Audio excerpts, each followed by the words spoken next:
Good morning, dear students. Welcome to another session of online class. ഇന്ന് നമുക്ക് പഠിക്കാനുള്ളത് petty cash book ആണ്. അപ്പോൾ ക്യാഷ് ബുക്ക് എന്നുള്ള ഹെഡിൽ നമ്മൾ സിമ്പിൾ ക്യാഷ് ബുക്കാണ് ആദ്യം പഠിച്ചത്, അല്ലെങ്കിൽ സിംഗിൾ കോളം ക്യാഷ് ബുക്ക്, അതായത് ഒരു എമൗണ്ട് കോളം മാത്രമുള്ള ക്യാഷ് ബുക്ക്. രണ്ടാമതായിട്ട് ഡബിൾ കോളം ക്യാഷ് ബുക്ക് പഠിച്ചു. എമൗണ്ട് കോളവും ഡിസ്കൗണ്ട് കോളവുമുള്ള ഡബിൾ കോളം ക്യാഷ് ബുക്ക്. പിന്നീട് 3 column cash book or triple column cash book. അതിൽ ഡിസ്കൗണ്ട്, ക്യാഷ്, ബാങ്ക് ഈ 3 കോളംസ് ഉള്ള ക്യാഷ് ബുക്ക് പഠിച്ചു. ഇന്ന് നമുക്ക് ഡിസ്കസ് ചെയ്യാനുള്ളത് ഏറ്റവും അവസാനത്തെ ക്യാഷ് ബുക്കിൽ ഏറ്റവും അവസാനത്തെ ഐറ്റമായിട്ടുള്ള പെറ്റി ക്യാഷ് ബുക്കാണ്. അത് നേരത്തെ എന്താണ് പെറ്റി ക്യാഷ് ബുക്ക് എന്ന് ആദ്യം ഡിസ്കസ് ചെയ്യുന്ന സമയത്ത് ഞാൻ പറഞ്ഞിരുന്നു. അപ്പോൾ അതിനു മുൻപായിട്ട് ആരെങ്കിലും ക്ലാസ് ആദ്യമായിട്ട് അല്ലെങ്കിൽ കഴിഞ്ഞ 1-2 ക്ലാസ്സുകൾ കാണാത്ത കുട്ടികൾക്ക് വേണ്ടി നമുക്കൊന്നുകൂടി പ്രീവിയസ് ക്ലാസ്സിൽ ഡിസ്കസ് ചെയ്ത ടോപ്പിക് പറഞ്ഞിട്ട് പെറ്റി ക്യാഷ് ബുക്കിലേക്ക് പെട്ടെന്ന്, അധികം സമയമില്ല, പെട്ടെന്ന് പറഞ്ഞ് നമുക്ക് പെറ്റി ക്യാഷ് ബുക്കിലേക്ക് പോകാം. നമുക്കറിയാം, ജേണലാണ് ഒരു ബിസിനസ്സിൻ്റെ ആദ്യം റെക്കോർഡ് ചെയ്യുന്ന ബുക്ക് എന്ന് പറയുന്നത് ജേണലാണ്. അതുകൊണ്ടാണ് the book of original entry എന്ന് ജേണലിന് പറയപ്പെടുന്നു. ഈ ജേണലിൽ വലിയ ബിസിനസ്സൊക്കെ ആകുമ്പോൾ ഒരുപാട് ജേണൽ എൻട്രീസ് വരും. അപ്പോൾ മുൻപത്തെ കാലഘട്ടം, ഇപ്പോൾ കമ്പ്യൂട്ടറൈസ് ചെയ്തു, മുൻപത്തെ കാലഘട്ടത്തിൽ വലിയ ജേണൽ ബുക്കുകൾ വേണം ഓരോ ബിസിനസ്സിലും മെയിൻറ്റെയിൻ ചെയ്യാൻ. ഒരു ബുക്ക് ഒരു മാസം ആകുമ്പോഴേക്കും മാറ്റേണ്ടി വരും. അതായത് ജേണൽ വലിയ ബൾക്കി ജേണലാവും, വലിയ തടിച്ച ജേണൽ ബുക്കുകൾ വേണ്ടി വരും. പ്രധാനമായിട്ടും ക്യാഷ്, സെയിൽസ്, പർച്ചേസ് ഇതിങ്ങനെ റിപ്പീറ്റ് ചെയ്ത് വന്നുകൊണ്ടിരിക്കും. അപ്പോൾ അതിൻ്റെ ഒരു നല്ല രീതിയിലേക്ക് അത് മാറ്റുന്നതിന് വേണ്ടി, അല്ലെങ്കിൽ കുറച്ചുകൂടി നല്ല സിസ്റ്റത്തിലേക്ക് മാറുന്നതിന് വേണ്ടി ജേണലിനെ സബ് ഡിവൈഡ് ചെയ്യുന്നു. ആ സബ് ഡിവിഷൻ ഓഫ് ജേണലിനെയാണ് നമ്മൾ എന്തായിട്ട് പറയുന്നത്, സബ്സിഡറി ബുക്സ് എന്നുള്ള പേരിൽ, അല്ലെങ്കിൽ സ്പെഷ്യൽ ജേണൽസ് എന്നറിയപ്പെടുന്നു. അതിൽ ഒന്നാമത്തെ ബുക്കാണ് ക്യാഷ് ബുക്ക്. ക്യാഷ് ബുക്ക് എന്ന് പറയുന്നത് ക്യാഷ് ട്രാൻസാക്ഷൻസ് മാത്രം റെക്കോർഡ് ചെയ്യുന്ന ബുക്കാണ് ക്യാഷ് ബുക്ക്.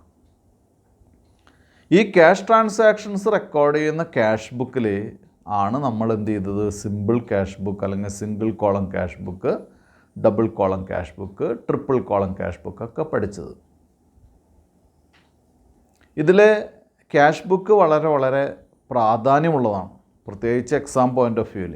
കാരണം എക്സാമിനേഷന് ഈ ഏരിയയിൽ നിന്നൊരു ക്വസ്റ്റ്യൻ സെലക്ട് ചെയ്യുകയാണെങ്കിൽ സെയിൽസ് ബുക്കും പർച്ചേസ് ബുക്കും ബിൽസ് പേയബിളും ബിൽസ് റിട്ടേണും ഒക്കെ ഉണ്ടെങ്കിലും ഏറ്റവും കൂടുതൽ പ്രിഫറൻസ് കൊടുക്കുന്നത് കണ്ടിട്ടുള്ളത് ക്യാഷ് ബുക്കിനാണ്. ഇതിൽ ക്യാഷ് ബുക്ക് മാത്രമേ എക്സാമിന് വരൂ എന്ന് ഞാൻ പറഞ്ഞിട്ടില്ല, അത് പറയാൻ സാധിക്കില്ല. കാരണം ചിലപ്പോൾ പർച്ചേസ് ബുക്ക് വരാം, സെയിൽസ് ബുക്ക് വരാം. പക്ഷേ ഏറ്റവും കൂടുതൽ തവണ വന്നിട്ടുണ്ടായിരിക്കുക മിക്കവാറും എന്തായിരിക്കും, ക്യാഷ് ബുക്കായിരിക്കും. കാരണം ഒരുപാട് ക്വസ്റ്റ്യൻ പേപ്പറുകളിൽ ക്യാഷ് ബുക്കിൻ്റെ ക്വസ്റ്റ്യൻസ് ഉണ്ട്. അത് ചിലപ്പോൾ double column, triple column, petty cash book, അല്ലെങ്കിൽ സിംഗിൾ ക്യാഷ് ബുക്കൊക്കെ ആയിട്ട്, സിംഗിൾ കോളം ക്യാഷ് ബുക്കൊക്കെ ആയിട്ട് മാറി മാറി ചോദിക്കാറുണ്ട്. എന്തായാലും കുറച്ചൊന്ന് ശ്രദ്ധിച്ചു കഴിഞ്ഞാൽ, ഇതിലിപ്പോൾ ബുദ്ധിമുട്ടായിട്ട് കുട്ടികൾ പറഞ്ഞു കേട്ടിട്ടുള്ളത് ട്രിപ്പിൾ കോളം ക്യാഷ് ബുക്കാണ്. അതിപ്പോൾ നമ്മൾ കഴിഞ്ഞ ക്ലാസ്സിൽ 2 ക്വസ്റ്റ്യൻ ചെയ്തു, കംപ്ലീറ്റ് ചെയ്തതാണ്. ഇന്ന് നമുക്ക് ഡിസ്കസ് ചെയ്യാനുള്ള പെറ്റി ക്യാഷ് ബുക്ക് എന്നുള്ള ടോപ്പിക്കാണെന്ന് ഞാൻ നേരത്തെ പറഞ്ഞു. ഇതിൻ്റെ പേര് പറയുന്ന പോലെ തന്നെ, പെറ്റി ക്യാഷ് ബുക്ക് എന്നുള്ള പേര് പറയുന്ന പോലെ തന്നെ നമുക്കറിയാം, ഒരു വലിയ സ്ഥാപനത്തിൻ്റെ ക്യാഷ്യർ എന്ന് പറയുന്നത് ഒരുപാട് തിരക്കുകളും, അല്ലെങ്കിൽ എന്താണ്, ഒരുപാട് റെസീപ്റ്റ്സും പേയ്മെൻറ്റ്സൊക്കെ ഉള്ള ഒരു സ്ഥാപനത്തിലായിരിക്കും. സ്വാഭാവികമായിട്ടും അദ്ദേഹം വളരെ ബിസി ആയിരിക്കും. അതുകൊണ്ട് തന്നെ സാധാരണ ഒരു സ്ഥാപനത്തിലെ ചെറിയ ചെറിയ പേയ്മെൻറ്റ്സ്, ഫോർ എക്സാമ്പിൾ നമ്മുടെ കൂലി കൊടുക്കുന്ന പുറത്തുനിന്നുള്ള ആളുകൾക്ക് കാർട്ടേജ് പേ ചെയ്യുക, നമ്മുടെ സ്ഥാപനത്തിലേക്ക് എന്തെങ്കിലും ഐറ്റംസ് കൊണ്ടുവന്നവർക്കുള്ള കൂലി കൊടുക്കുക, സ്റ്റേഷനറി ഐറ്റംസ് വാങ്ങിക്കുക, അല്ലെങ്കിൽ എന്താണ് ഏതെങ്കിലും ചെറിയ പേയ്മെൻറ്റ് ഓഫീസ് സ്റ്റേഷനറി അല്ലെങ്കിൽ ഓഫീസ് ബില്ല് പേ ചെയ്യുക, പോസ്റ്റേജ് പേ ചെയ്യുക. ഇങ്ങനെയുള്ള ഡേ ടു ഡേ ബിസിനസ്സിൽ വരുന്ന ചെറിയ ചെറിയ എക്സ്പെൻസുകൾ ഒരു കാഷ്യറെ ബുദ്ധിമുട്ടിക്കുക എന്ന് പറഞ്ഞാൽ ബുദ്ധിമുട്ടാണ്. അപ്പോൾ അത്തരം അവസ്ഥയിൽ കാഷ്യർ എന്ത് ചെയ്യുന്നു? ഒരു പെറ്റി കാഷ്യറെ അപ്പോയിൻറ്റ് ചെയ്യുന്നു, അല്ലെങ്കിൽ ഒരു അനദർ പേഴ്സണെ ചാർജ് ചെയ്യുന്നു. എന്തിനു വേണ്ടി? ഇത്തരം petty payments, petty cash payments നിർവഹിക്കുന്നതിന് വേണ്ടി. അപ്പോൾ ഞാൻ പറഞ്ഞെന്താണ്, ഒരു വലിയ സ്ഥാപനങ്ങളൊക്കെ ആണെങ്കിൽ സ്വാഭാവികമായിട്ടും അവിടുത്തെ കാഷ്യർ ബിസിയായിരിക്കും. അദ്ദേഹത്തിന് ചെറിയ ചെറിയ പേയ്മെൻറ്റ്സ് പേ ചെയ്യുക അല്ലെങ്കിൽ അതിനുവേണ്ടി സമയം ചെലവഴിക്കാൻ ചിലപ്പോൾ ഉണ്ടായിരിക്കില്ല. അത്തരം പേയ്മെൻറ്റ്സ് നടത്തുന്നതിന് വേണ്ടിയും അത്തരം cash dealings, liquid cash dealings വേണ്ടി വരും. മറ്റത് ചെക്കോ അല്ലെങ്കിൽ അക്കൗണ്ട് ട്രാൻസ്ഫറോ അല്ലെങ്കിൽ നെഫ്റ്റൊക്കെ ആയിരിക്കാം. ഇവിടെ പ്രത്യേകിച്ച് എടുത്തു പറയേണ്ട ഒരു കാര്യം എന്ന് പറയുന്നത്, ഇവിടെ ഒരു ലിക്വിഡായിട്ടുള്ള ക്യാഷ് ട്രാൻസാക്ഷൻസ് വേണ്ടി വന്നേക്കാം എന്നല്ല, വേണ്ടി വരുന്നു. ചെറിയ പേയ്മെൻറ്റ്സ് ആണ്. അപ്പം അതുകൊണ്ട് അതിനു വേണ്ടി ഒരു പെറ്റി കാഷ്യറെ അപ്പോയിൻറ്റ് ചെയ്യുന്നു. എന്നിട്ട് ഇതിൻ്റെ സിസ്റ്റം ഇംപ്രസ്ഡ് സിസ്റ്റമാണ്. ഇംപ്രസ്ഡ് സിസ്റ്റം എന്ന് പറഞ്ഞാൽ, ഇപ്പോൾ ഫോർ എക്സാമ്പിൾ ജാനുവരി 1-ാം തീയതി തുടങ്ങുന്ന മാസമാണെന്ന് വിചാരിക്കുക. ആ സമയത്ത് പെറ്റി കാഷ്യർക്ക് 1000 റുപ്പീസ് കൊടുക്കുന്നു.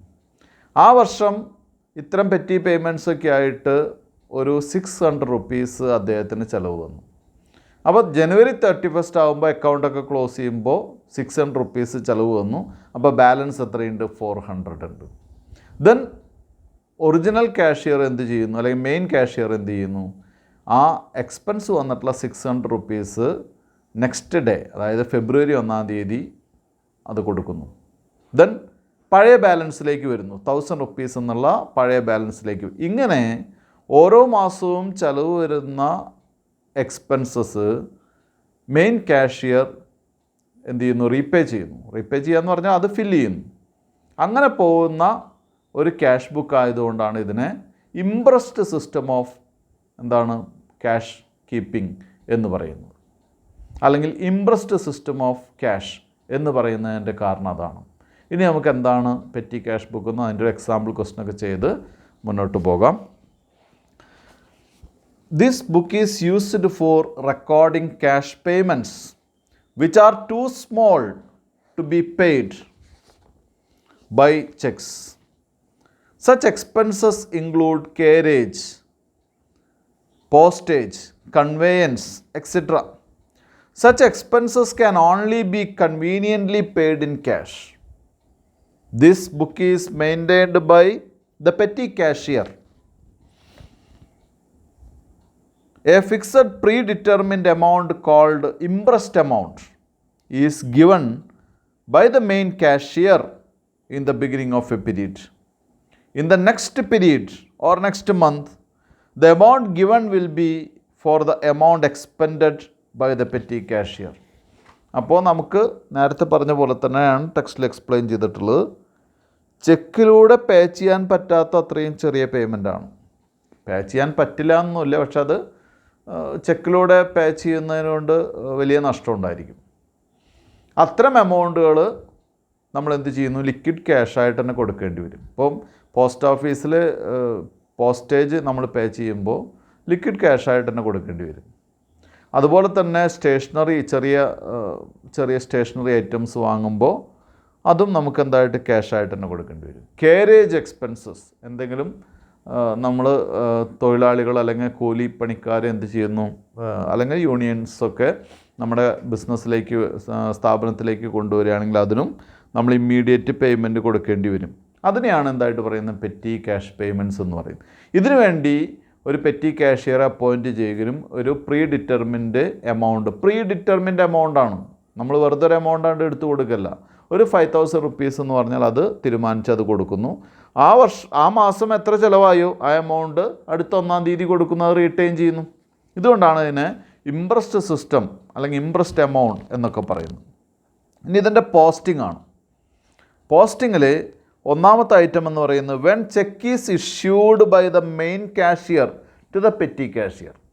മെയിൻ കാഷ്യർ പെറ്റി കാഷ്യർക്ക് ചെക്ക് ഇഷ്യൂ ചെയ്യുന്ന സമയത്ത് petty cash account debtor to bank, petty cashier cheque issue ചെയ്യുമ്പോൾ എന്താണ്, ചെക്ക് മാറിയിട്ടായിരിക്കും ആര് ക്യാഷ് എടുക്കേണ്ടാവും, പെറ്റി കാഷ്യർ. ചെക്ക് തന്നെ കൊടുക്കണമെന്ന് നിർബന്ധമില്ല. പക്ഷെ സാധാരണ മെയിൻ കാഷ്യർ ആകുമ്പോൾ അത്തരം റെക്കോർഡിക്കൽ പേയ്മെൻറ്റ്സ് മാത്രമേ നടക്കുള്ളൂ. Then expenses met, expenses met ചെയ്യുമ്പോൾ എന്താ വരിക, എക്സ്പെൻസസ് ദാറ്റ് ഈസ് ഇൻഡിവിജ്വലി എന്ന് പറയുന്നത് ഓരോ ഐറ്റം ബൈ ഐറ്റം ആയിട്ട് റെക്കോർഡ് ചെയ്യുക എന്നുള്ളതാണ്. Individually to petty cash. ഇപ്പോൾ ഒരു പെന്ന് മേടിക്കുകയാണെങ്കിൽ pen account at to petty cash. Then ഒരു ഓഫീസ് നമുക്ക് അക്കൗണ്ട്സ് ബുക്ക് വാങ്ങുകയാണെങ്കിൽ book account at to petty cash. ഇങ്ങനെയാണ് അതിൻ്റെ ജേണൽ എൻട്രി വരിക. ഇനി നമുക്കൊരു ക്വസ്റ്റ്യനിലേക്ക് പോകാം. എങ്ങനെയാണ് പെറ്റി ക്യാഷ്, ഈ പെറ്റി ക്യാഷ് ബുക്ക് പല രീതിയിൽ മെയിൻറ്റെയിൻ ചെയ്യുന്ന മെത്തേഡ്സ് ഉണ്ട്. ചിലർ അക്കൗണ്ട് മെത്തേഡിലൊക്കെ മെയിൻറ്റെയിൻ ചെയ്യാറുണ്ട്. ചില സമയത്ത് അതല്ലെങ്കിൽ ഞങ്ങളൊക്കെ പഠിക്കുന്ന സമയത്ത് അങ്ങനെയും പെറ്റി ക്യാഷ് ബുക്ക് പ്രിപ്പയർ ചെയ്യുന്നത് പഠിപ്പിച്ചിരുന്ന ഒരു സിസ്റ്റം ഉണ്ടായിരുന്നു. ഇപ്പോൾ നിങ്ങൾക്ക് പഠിക്കാനുള്ള ഇംപ്രസ്ഡ് സിസ്റ്റമാണ്. ഇംപ്രസ്ഡ് സിസ്റ്റം എന്ന് പറഞ്ഞാൽ ഞാൻ നേരത്തെ പറഞ്ഞില്ലേ, പെറ്റി ക്യാഷ് ബുക്കിൻ്റെ മറ്റൊരു പേരാണ് ഇംപ്രസ് സിസ്റ്റം. ആ സിസ്റ്റം വർക്ക് ചെയ്യുന്നത് ഒരു പ്രത്യേക മെത്തേഡിലാണ്. അത് നമുക്ക് പഠിക്കണം. അതാണ് നമുക്ക് പഠിക്കാനുള്ള മെത്തേഡ്. എന്തായാലും ഞാൻ ക്വസ്റ്റ്യൻ വായിക്കാം. പേജ് നമ്പർ 24 ഇല്ലസ്ട്രേഷൻ 6 ആണ്. Enter the following transactions in the petty cash book ബ്രാക്കറ്റിലെ imprest system for the month of July 2019. ഇനി ഓരോ ഐറ്റംസ് ആണ്. ജൂലൈ 2019 1-ാം തീയതി cash received from the chief cashier. ഉണ്ടോ, ഇവിടെ ക്യാഷാണ് കിട്ടിയത്. ഞാൻ നേരത്തെ പറഞ്ഞു ചെക്ക് തന്നെ കൊടുക്കണം എന്നില്ല. 5,000 ബിലൊക്കെ ആണെങ്കിൽ ക്യാഷ് ആയിരിക്കും പേയ്മെൻറ്റ്. എബോവ് 5,000 ആണെങ്കിൽ നമ്മുടെ നാട്ടിൽ റൂൾ ഉണ്ട്, എബോവ് 5,000 പേയ്മെൻറ്റ് ചെക്കിലാണ് കൊടുക്കേണ്ടത്, അല്ലെങ്കിൽ അക്കൗണ്ട് ട്രാൻസ്ഫറാണ് ചെയ്യേണ്ടത്. അപ്പോൾ ഇവിടെ 2019 July 1 cash received from the chief cashier 2,000. Second day typing paper ₹80. Third day postage ₹40. 6th office cleaning ₹40. 7th postage ₹20. 8th office cleaning ₹20. 10th cartage ₹20. 15th postage ₹60. 18th ink and typing paper ₹130. 19th typewriter ribbon 100. 22 telephone charges 90. 24 office cleaning 80. 26 miscellaneous expenses 210. 27 telegrams 240. 29 pencil, paper, pencil, pen, etc. 310. അപ്പോൾ ഇതൊരു പഴയ model question ആണ്. കാരണം ഇതിലെ പല ഐറ്റംസും ഇപ്പോൾ അധികം ഉപയോഗിക്കുന്ന ഐറ്റംസ് അല്ല. ടൈപ്പ് റൈറ്റർ റിബൺ, അതുപോലെ തന്നെ ടൈപ്പിംഗ് പേപ്പർ പോലുള്ള ഐറ്റംസ് ഇപ്പോൾ കമ്പാരിറ്റീവ്ലി വളരെ കുറവാണ്. തീരെ ഉപയോഗിക്കുന്നില്ല എന്ന് എനിക്ക് പറയാൻ അറിയില്ല. കമ്പാരിറ്റീവ്ലി വളരെ കുറവാണ്. ഇപ്പോൾ കമ്പ്യൂട്ടറൈസ്ഡ് ആണല്ലോ എല്ലാവർക്കും. കമ്പ്യൂട്ടർ പ്രിൻറ്റുകളാണ് ഉപയോഗിക്കുന്നത്. അതുപോലെ തന്നെ ടെലഗ്രാംസ് പോലെയുള്ള കാര്യങ്ങളൊക്കെ ഉണ്ട്. അപ്പോൾ നമുക്കത് നോക്കേണ്ട ആവശ്യമില്ല. ഇതാണ് ഒരു സാധാരണ ഓർഡിനറി ക്വസ്റ്റ്യൻ. അപ്പോൾ ഇത്തരം ചെറിയ ചെറിയ പേയ്മെൻറ്റ്സ് അതാണ് നമ്മൾ മനസ്സിലാക്കേണ്ടത്. രണ്ടാമത്തെ കാര്യം, ഇതൊരു സാധാരണ ഓഫീസിൽ ഒരു ഓഫീസ് ബ്രാഞ്ച് മാനേജർ ചെയ്യുന്ന type of liquid cash expenses ആണിത്. അത്തരം എക്സ്പെൻസുകളാണ് ഇവിടെ എന്ത് ചെയ്യുന്നത് പറഞ്ഞിട്ടുള്ളത്. അതുമാത്രം മനസ്സിലാക്കിയാൽ മതി. ചെറിയ ചെറിയ ഓഫീസിൽ വരുന്ന സാധാരണ ബിസിനസ് സ്ഥാപനത്തിൽ വരുന്ന എക്സ്പെൻസസ് ആണെന്ന് മാത്രം മനസ്സിലാക്കാം. ഇനി നമുക്ക് അതിൻ്റെ പ്രോബ്ലത്തിലേക്ക് പോകാം. അപ്പോൾ ബോർഡിൽ പെറ്റി ക്യാഷ് ബുക്ക് വരച്ചിട്ടുണ്ട്.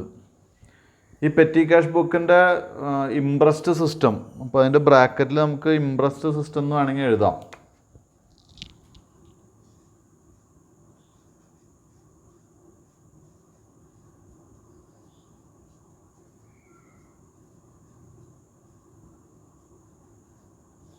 ഇംപ്രസ്ഡ് സിസ്റ്റമാണിത്. ഇത് വരയ്ക്കാൻ ചിലപ്പോൾ ഒരു കൺഫ്യൂഷൻ തോന്നിയിരിക്കാം കുട്ടികൾക്ക്. വരയ്ക്കാൻ കൺഫ്യൂഷൻ വേണ്ട.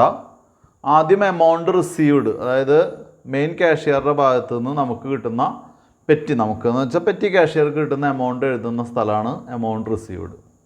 ഡേറ്റ് ഇവിടെയാണ് എഴുതുക, മനസ്സിലായല്ലോ. പിന്നീട് നമ്മുടെ എക്സ്പെൻസ് എഴുതുന്ന കോളാണിത്, അതിനെ പർട്ടിക്കുലേഴ്സ് എന്ന് പറയുന്നു. എക്സ്പെൻസ് എല്ലാ എക്സ്പെൻസും ഒരു വൗച്ചറിൻ്റെ ബേസിലാണ് കൊടുക്കാൻ പാടുള്ളൂ. ഇപ്പോൾ കൂലി കൊടുക്കുകയാണെങ്കിലും വൗച്ചർ സൈൻ ചെയ്തിട്ടാണ് കൊടുക്കുക. ആ വൗച്ചർ നമ്പർ എഴുതാനുള്ള സ്പേസാണിത് വൗച്ചർ നമ്പർ എന്ന് പറഞ്ഞിട്ട്. പിന്നെ ടോട്ടൽ പേയ്മെൻറ്റ്സ്, അതായത് എല്ലാ പേയ്മെൻറ്റും ഇവിടെ റെക്കോർഡ് ചെയ്യണം. അതായത് സ്റ്റേഷനറി, ടെലിഫോൺസ്, അതുപോലെ തന്നെ office expense, then miscellaneous expense, എന്ത് എഴുതുകയാണെങ്കിലും ഇവിടെ എഴുതണം. അതിൻ്റെ എമൗണ്ട് ഇവിടെ എഴുതണം. അവസാനം ടോട്ടൽ ചെയ്താൽ ടോട്ടൽ പേയ്മെൻറ്റ്സ് കിട്ടണം. ഇനി നിങ്ങൾ കുട്ടികൾ ശ്രദ്ധിക്കേണ്ട കാര്യം എന്താണെന്ന് വെച്ചാൽ, ഇനി നമുക്ക് ഈ ടോട്ടൽ പേയ്മെൻറ്റ്സിൻ്റെ കോളം കഴിഞ്ഞാൽ അവിടെ നിന്ന് അങ്ങോട്ട് നമുക്ക് എത്ര എക്സ്പെൻസ് ടൈപ്പ് ഉണ്ടോ അത്രയും കോളംസ് വേണം. എത്ര എക്സ്പെൻസ് ടൈപ്പ് ഉണ്ടോ അത്രയും കോളംസ് വേണം. അപ്പം ഇതിൽ ഞാനിവിടെ ടെക്സ്റ്റിലുള്ള പോലെ 6 കോളമാണ് എടുത്തിട്ടുള്ളത്. 6 കോളം എങ്ങനെയാണെന്ന് വെച്ചാൽ, സ്റ്റേഷനറി ഒരു കോളം, പോസ്റ്റേജ് ആൻഡ് ടെലഗ്രാം ഒരു കോളം, ഓഫീസ് എക്സ്പെൻസ് ഒരു കോളം, കാർട്ടേജ് എന്ന് പറയുന്നത് വണ്ടിയിലൊക്കെ മറ്റ് മെറ്റീരിയൽസൊക്കെ കൊണ്ടുവരുന്ന, അല്ലെങ്കിൽ കടയിലേക്ക് അല്ലെങ്കിൽ സ്ഥാപനത്തിലേക്ക് മെറ്റീരിയൽസ് കൊണ്ടുവരുന്നതിന് കൊടുക്കുന്ന കൂലിയാണ് കാർട്ടേജ് എന്ന് പറഞ്ഞിട്ട് എഴുതുന്നത്. ടെലിഫോൺ എക്സ്പെൻസ്, ഇനി മിസ്ലേനിയസ് എക്സ്പെൻസ്, അങ്ങനെ പ്രത്യേകിച്ചൊന്നും എടുത്തു പറയാൻ പറ്റാത്ത ചെറിയ ചെറിയ എക്സ്പെൻസ് കൂട്ടിയിട്ടാണ് മിസ്ലേനിയസ് എക്സ്പെൻസ്. ഇങ്ങനെയാണ് ചെയ്തിട്ടുള്ളത്. അപ്പോൾ ഇത് ടെക്സ്റ്റിലെ അതേ സിസ്റ്റം ഫോളോ ചെയ്തിരിക്കുക. ഇനി വേണമെങ്കിൽ നമുക്ക് ഈ 3 കോളം ഒന്നിച്ചാക്കാം. കാരണം സ്റ്റേഷനറി ആൻഡ് പോസ്റ്റേജ് എന്ന് പറഞ്ഞാൽ ഈ 2 കോളം ഒന്നിച്ചായി. ടെലഗ്രാം പോസ്റ്റേജിൽ വരുന്നത് തന്നെയാണെന്ന് അസ്യൂം ചെയ്തിട്ട് നമുക്ക് അങ്ങനെ ചെയ്യാം. സ്റ്റേഷനറി ആൻഡ് പോസ്റ്റേജ് ഒന്നിച്ച് ചെയ്യാം. 3 കോളല്ല, ഇത് രണ്ടും എന്ത് ചെയ്യാം, കമ്പൈൻഡ് ആക്കാം. സ്റ്റേഷനറി ആൻഡ് പോസ്റ്റേജ് എന്ന് പറഞ്ഞാൽ കമ്പൈൻഡ് ആക്കാം. പിന്നെ അതുപോലെ തന്നെ മറ്റുള്ളതൊന്നും നമുക്ക് കമ്പൈൻഡ് ആക്കാൻ പറ്റില്ല. ഓഫീസ്, കാർട്ടേജ്, ടെലിഫോണൊക്കെ സെപ്പറേറ്റ് ആണ്.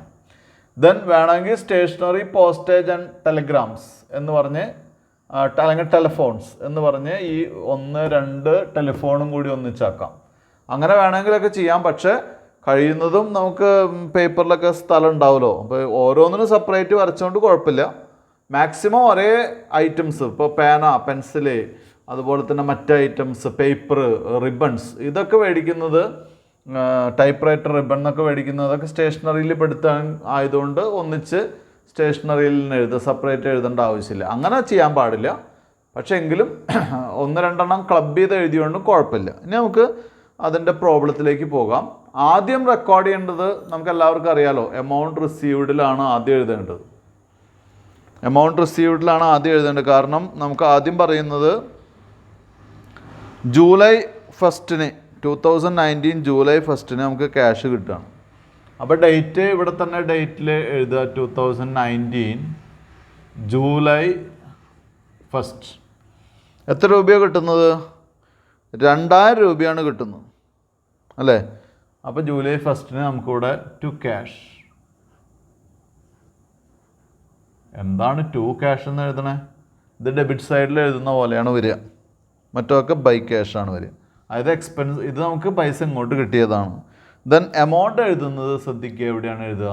ഇവിടെയാണ് എഴുതുക, 2000. ഇതാണ് ആദ്യത്തെ പോസ്റ്റിംഗ്. അപ്പം ഇതിന് മറ്റ് പോസ്റ്റിങ്ങിൻ്റെ ആവശ്യമില്ല. കാരണം എന്താണെന്ന് വെച്ചാൽ ഇത് നമുക്ക് മെയിൻ ക്യാഷ്യർ നമുക്ക് തരുന്നതാണ്, ക്യാഷായിട്ട് കിട്ടിയതാണ്. പർട്ടിക്കുലേഴ്സിൽ ടു ക്യാഷ് എന്ന് എഴുതി. അപ്പോൾ നമുക്ക് ഇങ്ങോട്ട് കിട്ടുന്നതൊക്കെ ടു ക്യാഷും ടു പ്രീഫിക്സ് ചെയ്തിട്ട് എഴുതുക. നമ്മുടെ എക്സ്പെൻസ് വരുന്നതൊക്കെ ബൈ സൈഡിൽ, ക്യാഷ് ബുക്കിൽ ബൈ സൈഡിലല്ലേ എഴുതുക. ഇത് ഇംപ്രസ്ഡ് സിസ്റ്റം ആയതുകൊണ്ടാണ് ഇങ്ങനെ.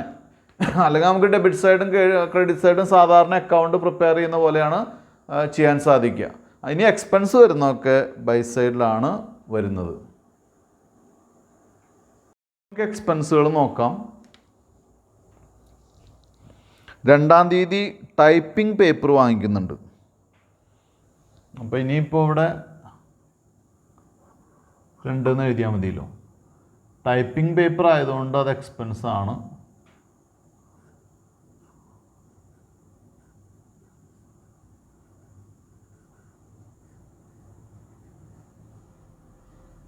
ടൈപ്പിംഗ് പേപ്പർ എന്ന് എഴുതുക. അതിൻ്റെ എമൗണ്ട് എത്രയാണെന്ന് നോക്കുക. എമൗണ്ട് 80 ആണ്. അപ്പോൾ ആദ്യം തന്നെ ടോട്ടൽ പേയ്മെൻറ്റ്സിൽ 80 എഴുതുക. ദെൻ ഇനി ചെയ്യേണ്ടത്, ഇത് ഈ ഐറ്റം എവിടെയാണോ വരുന്നത് അവിടെ എഴുതാം. ഇപ്പോൾ ടൈപ്പിംഗ് പേപ്പർ എന്ന് പറഞ്ഞാൽ അത് സ്റ്റേഷനറി ഐറ്റമാണ്. അപ്പോൾ സ്റ്റേഷനറിയിൽ കൂടി അത് എഴുതി വയ്ക്കുക. അടുത്ത അപ്പോൾ അത് കഴിഞ്ഞു, ആ പോസ്റ്റിംഗ് കഴിഞ്ഞു. ഇതൊരു എക്സ്പെൻസാണ്, ടൈപ്പിംഗ് പേപ്പർ വാങ്ങിയതിൻ്റെ ചിലവാണ്. അപ്പോൾ അങ്ങനെ എഴുതി. ഇനി അടുത്ത ദിവസം 3-ാം തീയതി പോസ്റ്റേജ് ആണ്. പോസ്റ്റേജ് അപ്പോൾ 3-ന്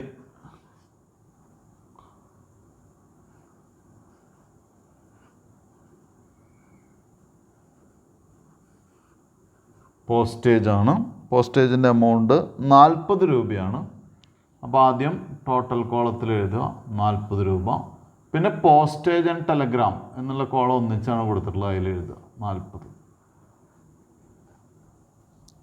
അപ്പോൾ എല്ലാ എക്സ്പെൻസും ടോട്ടൽ പേയ്മെൻറ്റിൽ വരും വേണം, എല്ലാ എക്സ്പെൻസും വരണം. ദെൻ അതിനെ അതാത് കോളങ്ങളിലേക്ക്, അതാത് ഐറ്റംസ് വരുന്ന ഏതാണ് കോളം എന്നുണ്ടെങ്കിൽ സ്യൂട്ടബിൾ ആയിട്ടുള്ള കോളത്തിലേക്ക് മാറ്റി എഴുതാം എക്സ്പെൻസുകൾ. അപ്പോൾ പെട്ടെന്ന് നമുക്ക് ഒരു മാസം കഴിയുമ്പോൾ പോസ്റ്റേജിന് എത്ര ചിലവായി, ടെലിഗ്രാം സ്റ്റേഷനറിക്ക് എത്ര ചിലവായി എന്ന് പെട്ടെന്ന് അറിയാൻ സാധിക്കും. അങ്ങനത്തെയും കൂടി ഒരു സിസ്റ്റം ആയതുകൊണ്ടാണ് ഇതിനെ ഇംപ്രസ്റ്റ് എന്ന് പറയുന്നത്. ദെൻ 3-ന് കഴിഞ്ഞാൽ പിന്നെ 6-നാണ്. 6-ന് വന്നിട്ട് ഓഫീസ് ക്ലീനിങ് ആണ്.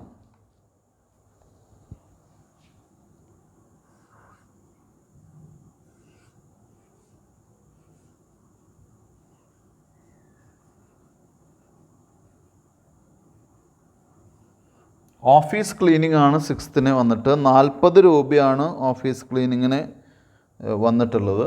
അപ്പോൾ അത് ആദ്യം തന്നെ ആദ്യത്തെ കോളത്തിൽ ടോട്ടൽ കോളത്തിൽ എഴുതാനൊന്നും സംശയിക്കാനില്ല നമുക്ക്. ദെൻ ഓഫീസ് എക്സ്പെൻസ് എവിടെയാണ് അതിലേക്ക് എഴുതാം, ഓഫീസ് എക്സ്പെൻസ്. അടുത്തത് 6th കഴിഞ്ഞാൽ പിന്നെ 7th-ന് പോസ്റ്റേജ് 20 രൂപയാണ് 7th-ന്. അപ്പോൾ നേരത്തെ ഒരു പോസ്റ്റേജ് കഴിഞ്ഞു, വീണ്ടും പോസ്റ്റേജ് വരികയാണ്. പോസ്റ്റേജൊക്കെ റിപ്പീറ്റ് ചെയ്ത് വരുന്ന ഐറ്റംസ് ആണ്.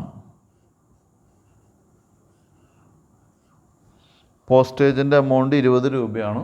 അപ്പോൾ അത് ആദ്യം ടോട്ടൽ കോളത്തിൽ എഴുതുക 20. പിന്നീട് പോസ്റ്റേജ് ആൻഡ് ടെലിഗ്രാമിലേക്ക് വീണ്ടും എടുത്തെഴുതുക 20 രൂപ. ദെൻ പോസ്റ്റേജ് കഴിഞ്ഞാൽ 7-ാം തീയതിയുള്ള പോസ്റ്റേജ് കഴിഞ്ഞ് 8-ാം തീയതി വീണ്ടും ഓഫീസ് ക്ലീനിങ്.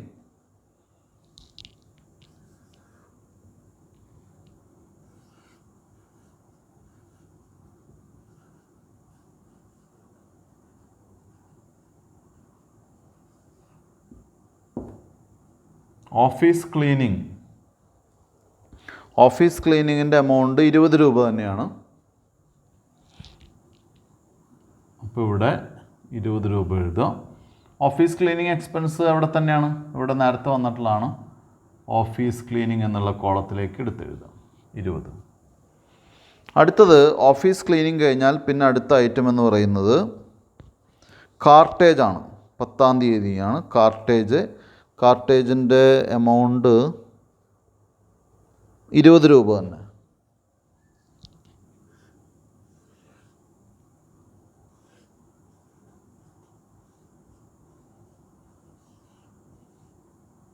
കാർട്ടേജിന്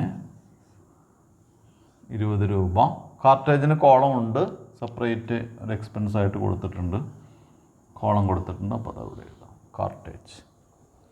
ദെൻ കാർട്ടേജ് കഴിഞ്ഞാൽ അടുത്ത ഐറ്റം എന്ന് പറയുന്നത് പോസ്റ്റേജ് തന്നെ 60 രൂപ. അത് 15-നാണ്.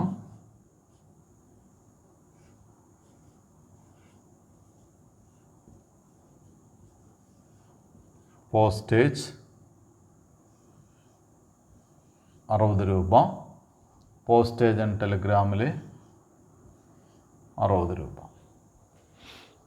15-ാം തീയതി പോസ്റ്റേജ് കഴിഞ്ഞാൽ 18-ാം തീയതി ഇങ്ക് ആൻഡ് ടൈപ്പിംഗ് പേപ്പർ 130 രൂപയാണ്. 18-ാം തീയതി ഇങ്ക് ആൻഡ് ടൈപ്പിംഗ് പേപ്പർ എന്ന് പറഞ്ഞത് 130 രൂപയാണ്. അപ്പോൾ നമുക്കറിയാം ഇങ്ക് ആൻഡ് ടൈപ്പിംഗ് പേപ്പർ 130 രൂപയാണ്. അതെവിടെയാണ് വരിക? ഇങ്ക് ആയിക്കോട്ടെ ടൈപ്പിംഗ് പേപ്പർ ആയിക്കോട്ടെ അതൊക്കെ വരുന്നത് സ്റ്റേഷനറിയിലാണ്. സ്റ്റേഷനറിയിൽ എഴുതി. 18-ാം തീയതി കഴിഞ്ഞാൽ പിന്നെ 19-ാം തീയതി type writer ribbon. Type writer ribbon എന്ന് പറയുന്നത് കുട്ടികൾക്കറിയോ? ടൈപ്പ് റൈറ്ററിൽ ഇടുന്ന റിബൺ ഉണ്ട്.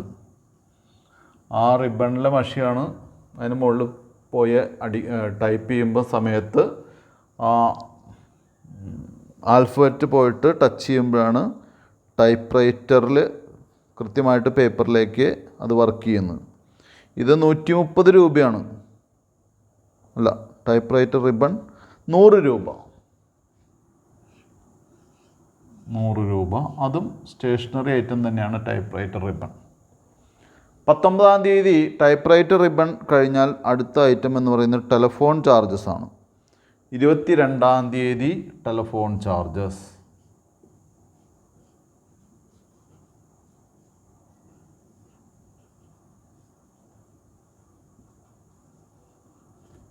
ടെലിഫോൺ ചാർജസ് 90 രൂപയാണ്. 90 രൂപ. ടെലിഫോൺ എക്സ്പെൻസസിൽ 90 രൂപ. അടുത്ത 22-ാം തീയതി കഴിഞ്ഞാൽ 24-ാം തീയതി. 24-ാം തീയതി ഓഫീസ് ക്ലീനിങ്.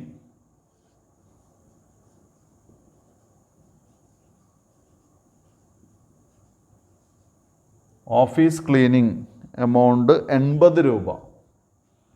ടോട്ടലിൽ 80 രൂപ എഴുതി.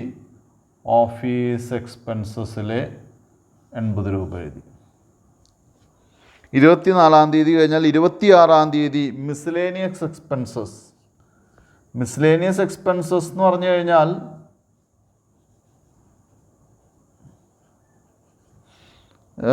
എടുത്തു പറയത്തക്ക ഐറ്റംസ് അല്ലാത്ത ചില്ലറ എക്സ്പെൻസുകൾ, അതൊന്നിച്ച് വരുമ്പോൾ വലിയ എമൗണ്ട് ആവുന്നു, അത്രയേ ഉള്ളൂ. Miscellaneous expense 210.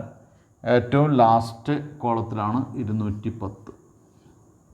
ഇവിടെയും വേണം, ടോട്ടൽ എഴുതാൻ വിട്ടുപോയി 210. ദെൻ 26-ാം തീയതി എഴുതി കഴിഞ്ഞാൽ 27-ാം തീയതി ടെലിഗ്രാംസ്. 27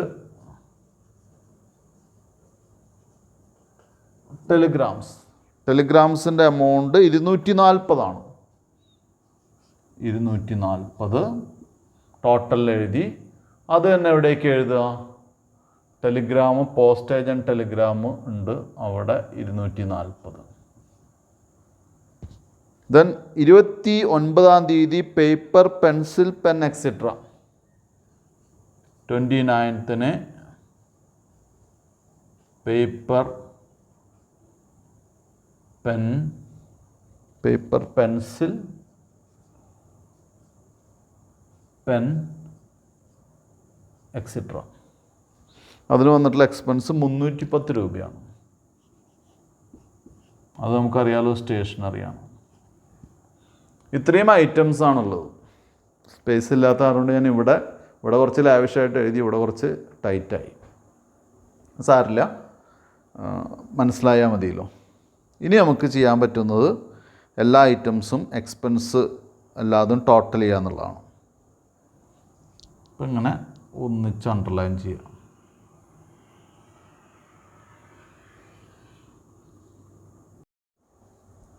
പിന്നെ ടോട്ടൽ ചെയ്യാം.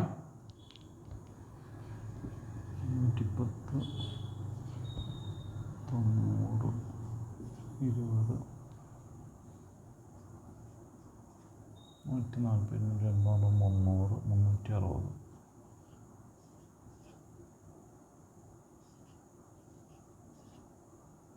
620. ഇത് 1440. 1440. ഇതിൽ ഇത് ഓൾറെഡി കഴിഞ്ഞു.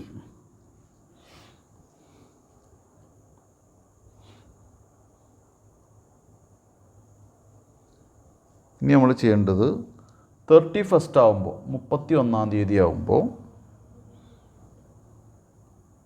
ബൈ ഇത് ബാലൻസ് ചെയ്യണം. Balance carry down. Balance carry down എന്ന് പറഞ്ഞിട്ട് എന്ത് ചെയ്യണം?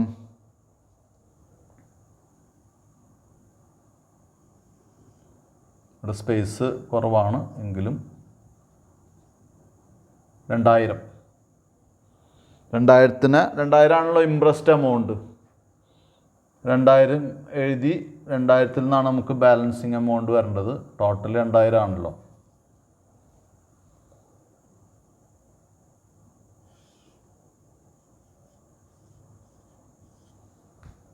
ബാലൻസ് ക്യാരി ഡൗൺ എന്ന് പറയുന്നത് 2000 നിന്ന് ബാലൻസ് ചെയ്യുന്ന സമയത്ത് 560 കിട്ടും. 560. അതാണ് ബാലൻസ് ക്യാരി ഡൗൺ.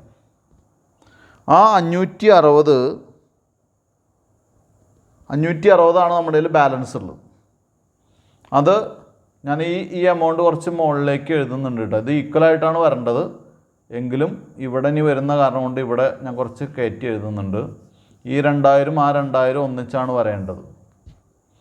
ഇനി 560 നമ്മുടെ ബാലൻസിങ് എമൗണ്ട്. അപ്പോൾ അതിവിടെ എഴുതി വയ്ക്കുക 560. ആ 560 എഴുതിയിട്ട് എന്ത് ചെയ്യുക? അതിന് നേരെ August 1 to balance carry down.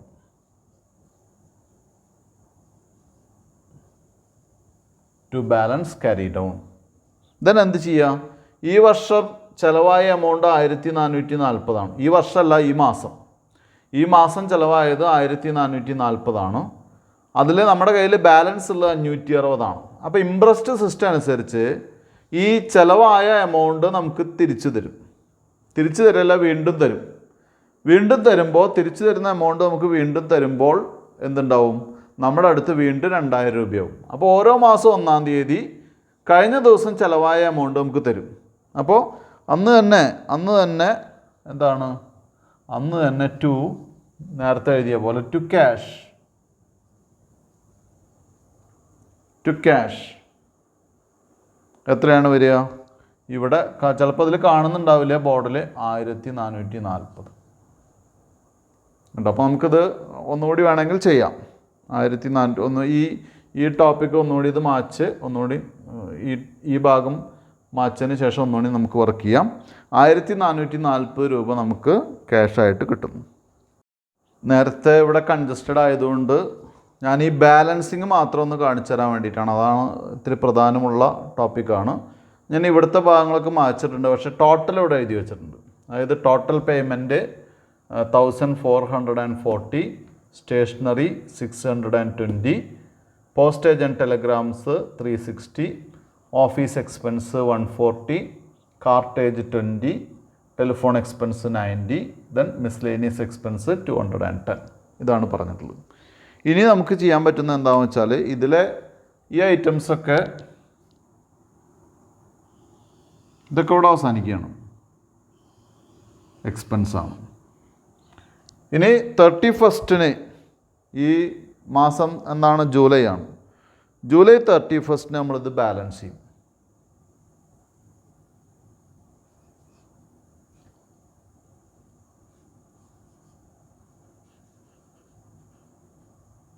Balance carry down. എവിടെ നിന്നാണ് ബാലൻസ് ചെയ്യുക? ഇവിടെ രണ്ട് സൈഡ് ഈക്വലായിട്ട് വരയ്ക്കുക. ഇവിടെയും അതേപോലെ തന്നെ ഇവിടെയും. ഈ എമൗണ്ടാണ് നമ്മൾ ബാലൻസ് ചെയ്യുന്നത് 2000.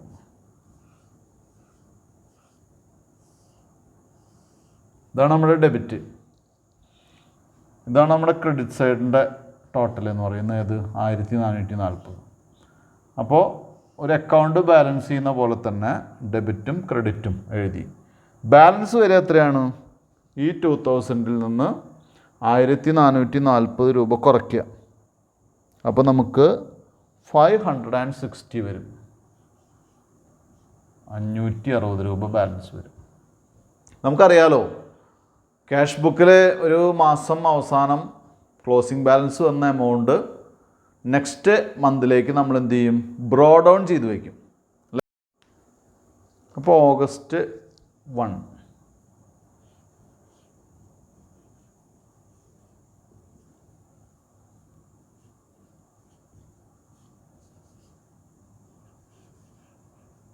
To balance brought down debit balance ആണ് വരിക. അപ്പോൾ അതെവിടെ വരും? 560.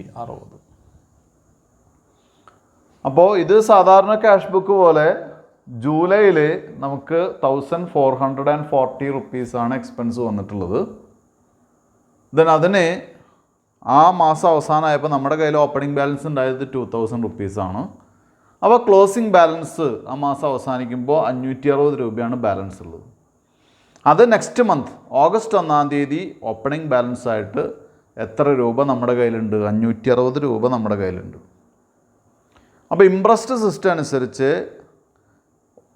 ഓരോ മാസവും 1-ാം തീയതി എക്സ്പെൻസ് വന്നിട്ടുള്ള എമൗണ്ട് നമുക്ക് വീണ്ടും ആര് ഇഷ്യൂ ചെയ്യും? കാഷ്യർ, പെറ്റി കാഷ്യർക്ക് ഇഷ്യൂ ചെയ്യും. അപ്പോൾ ഈ മാസവും എത്രയാണ് തരിക? ഈ മാസവും ആ എമൗണ്ട് ഓഗസ്റ്റ് 1-ാം തീയതി തന്നെ നേരത്തെ പറഞ്ഞ പോലെ ടു ക്യാഷ് എന്ന് പറഞ്ഞ് എത്ര രൂപ നമുക്ക് തരും? ഈ എക്സ്പെൻസ് വന്നിട്ടുള്ള എമൗണ്ട് ആയിട്ടുള്ള 1440 രൂപ നമുക്ക് തരും. ഇതോടുകൂടി ഈ ഒരു ക്വസ്റ്റ്യൻ അവസാനിക്കുകയാണ്. അപ്പോൾ ഇവിടെ ഞാൻ നേരത്തെ ഇവിടെ ഒരു കൺജസ്റ്റഡ് ആയതുകൊണ്ടാണ് ആ സിസ്റ്റം മാറി സെപ്പറേറ്റ് അത് ക്ലീൻ ചെയ്ത് ബോർഡ് ക്ലീൻ ചെയ്ത് ചെയ്യാമെന്ന് വിചാരിച്ചത്. അപ്പോൾ കുട്ടികൾ ഇത് ശ്രദ്ധിച്ചാൽ മതി. ആദ്യം നമ്മളെല്ലാം എന്ത് ചെയ്യുക? കോളംസ് വരയ്ക്കുന്നത് കൃത്യമായിട്ട് വരയ്ക്കുക. ഇതിൻ്റെ സമ്മറി പറയുകയാണെങ്കിൽ വരയ്ക്കാൻ ബുദ്ധിമുട്ടൊന്നുമില്ല. ആദ്യം എമൗണ്ട് റിസീവ്ഡ് കോളാണ് വരിക. ഇത് ഡെബിറ്റ് ആണെന്ന് വിചാരിക്കുക. ഡേറ്റ്, ഇത് പർട്ടിക്കുലേഴ്സ് കോളം, നമ്മുടെ എക്സ്പെൻസ് മറ്റു കാര്യങ്ങളൊക്കെ എഴുതാനുള്ളതാണ്. ശരിക്കും പർട്ടിക്കുലേഴ്സ് ഇവിടെയാണ് വരുന്നത്, ഡെബിറ്റിൻ്റെയും ക്രെഡിറ്റിൻ്റെയും എന്ന് വിചാരിച്ചാൽ മതി. പിന്നെ ഒരു വൗച്ചർ നമ്പർ. പിന്നീട് അവിടെ നിന്ന് അങ്ങോട്ട് എക്സ്പെൻസിൻ്റെ ടോട്ടൽ പേയ്മെൻറ്റ്സ് ആണ്. അത് കഴിഞ്ഞാൽ അവിടെ നിന്ന് അങ്ങോട്ട് എക്സ്പെൻസിൻ്റെ കോളംസ് ആണ്. ഈ എക്സ്പെൻസിൻ്റെ കോളംസ് നമുക്ക് വേണമെങ്കിൽ ചുരുക്കാം, വേണമെങ്കിൽ കൂട്ടാം കേട്ടോ. അപ്പോൾ പോസ്റ്റേജ് ആൻഡ് ടെലഗ്രാം എന്നുള്ളത് പോസ്റ്റേജ് ഒന്നും ടെലഗ്രാം വേറൊന്നും ആയിക്കഴിഞ്ഞാൽ ഒരു കോളം കൂടി കൂടും കേട്ടോ. അപ്പോൾ വേണമെങ്കിൽ കൂട്ടാം അല്ലെങ്കിൽ കുറയ്ക്കാം. നല്ലത് മാക്സിമം ഒന്നിച്ച് വരുന്ന ഐറ്റംസ്, ഇപ്പോൾ പോസ്റ്റേജ് ആൻഡ് ടെലഗ്രാംസ് ഒന്നിച്ച് വരുന്നത് ഒരു കോളത്തിലേക്ക് അഡ്ജസ്റ്റ് ചെയ്താൽ മതിയായിരിക്കും. അതായിരിക്കും നല്ലത്. എന്നിട്ട് ഓരോ ഐറ്റവും എക്സ്പെൻസ് ഇവിടെ എഴുതുന്നു. ആദ്യമായിട്ട് ടു ക്യാഷ് എന്ന് പറഞ്ഞ് നമുക്ക് ക്യാഷ് കിട്ടിയത് റെക്കോർഡ് ചെയ്യാം. പിന്നീട് ഓരോ എക്സ്പെൻസ് ബൈ എന്ന് പറഞ്ഞ്, അതായത് അത് ക്രെഡിറ്റ് പേയ്മെൻറ്റ്സ്, ക്രെഡിറ്റ് സൈഡാണല്ലോ, പേയ്മെൻറ്റ് സൈഡിൽ എഴുതുന്ന ഐറ്റം ആണല്ലോ. അങ്ങനെ ഓരോ ഐറ്റവും ലിസ്റ്റ് ചെയ്യുക. ഓരോ ഐറ്റവും ലിസ്റ്റ് ചെയ്യുമ്പോൾ ടോട്ടൽ കോളത്തിൽ എന്തായാലും എഴുതണം. പ്ലസ് അത് അഡീഷണലായിട്ട് ഏത് കോളത്തിലാണോ ഏത് എക്സ്പെൻസ് ആണോ എന്ന് നോക്കി അതിന് സ്യൂട്ടബിൾ ആയിട്ടുള്ള കോളത്തിലേക്ക് അത് മാറ്റി എഴുതുക. എല്ലാം എഴുതി കഴിഞ്ഞതിന് ശേഷം എന്ത് ചെയ്യുക? ടോട്ടൽ ചെയ്യുക. ടോട്ടൽ ചെയ്ത് എക്സ്പെൻസസിൻ്റെ ഭാഗം പിന്നെ നമുക്ക് ആവശ്യമില്ല, അത് ഡബിൾ ലൈൻ ചെയ്യാം. എന്നിട്ട് ടോട്ടൽ ചെയ്ത് കഴിഞ്ഞാൽ ഒരു ലൈൻ ഇറക്കി രണ്ട് സൈഡ് ഈക്വലായിട്ട്, രണ്ട് സൈഡ് എന്ന് പറഞ്ഞാൽ ഇത് ഡെബിറ്റ് കോളും ഇത് ക്രെഡിറ്റ് കോളാണെന്ന് അസ്യൂം ചെയ്യാം. അപ്പോൾ നമുക്ക് ബാലൻസിങ് ഈസി ആയിട്ട് കിട്ടും. രണ്ട് സൈഡ് ഈക്വലായിട്ട് വരയ്ക്കുക, ബാലൻസ് ചെയ്യുക. കിട്ടുന്ന ബാലൻസ് ലാസ്റ്റ് ഡേറ്റിലാണ് ബാലൻസ് ചെയ്യേണ്ടത്, ക്യാരി ഡൗൺ എഴുതുക. ദെൻ അത് അടുത്ത ദിവസം ഓപ്പണിംഗ് ബാലൻസ് ആയിട്ട് കൊടുക്കുക. ഓപ്പണിംഗ് ബാലൻസ് ആയിട്ട് കൊടുക്കുമ്പോൾ ഈ കോളത്തിൽ എഴുതിയാൽ മതിയായിരിക്കും കേട്ടോ. ദെൻ എന്ത് ചെയ്യുന്നു? ഇംപ്രസ്ഡ് സിസ്റ്റത്തിൻ്റെ ഒരു പ്രത്യേകത ഇവിടെയാണ് വരുന്നത്. ഓരോ മാസവും ചിലവ് വന്നിട്ടുള്ള എമൗണ്ട്, ഇവിടെ ഇപ്പോൾ 1440 ചിലവ് വന്നിട്ടുള്ളത്. ഈ ചിലവ് വന്നിട്ടുള്ള എമൗണ്ടാണ് നമുക്ക് അടുത്ത മാസം ആര് തരുന്നത്? മെയിൻ കാഷ്യർ നമുക്ക് തരുന്ന എമൗണ്ട് എന്ന് പറയുന്നത്. ഇത്രയാണ് പെറ്റി ക്യാഷ് ബുക്കിൽ നമുക്ക് പഠിക്കാനുള്ളത്. ഇത് ഏറെക്കുറെ കുട്ടികൾക്ക് മനസ്സിലായിട്ടുണ്ടാവും എന്ന് വിചാരിക്കുന്നു കേട്ടോ. ഇനി എന്തെങ്കിലും പ്രോബ്ലംസ് ഉണ്ടെങ്കിൽ ആ പ്രോബ്ലംസ് വർക്ക് ചെയ്ത് നോക്കുക. എന്തെങ്കിലും സംശയം ഉണ്ടെങ്കിൽ ചോദിക്കുക. എന്തായാലും നമുക്ക് സമയം കുറച്ചുകൂടി ഉണ്ട്. പക്ഷേ ഇന്നത്തെ ക്ലാസ്സിൽ ഇനി വേറൊരു പ്രോബ്ലം ഉൾക്കൊള്ളിക്കാനുള്ള സമയമില്ല കേട്ടോ. അതുകൊണ്ട് ഇന്നത്തെ ക്ലാസ് ഇവിടെ നിർത്തുകയാണ്. കുറച്ച് സമയം കൂടി ബാക്കിയുണ്ടെന്ന് തോന്നുന്നു. എന്തായാലും മറ്റൊരു ക്വസ്റ്റ്യൻ ചെയ്യാനുള്ള സമയമില്ലാത്ത കാരണം കൊണ്ട് നിർത്തുന്നു. Thank you very much.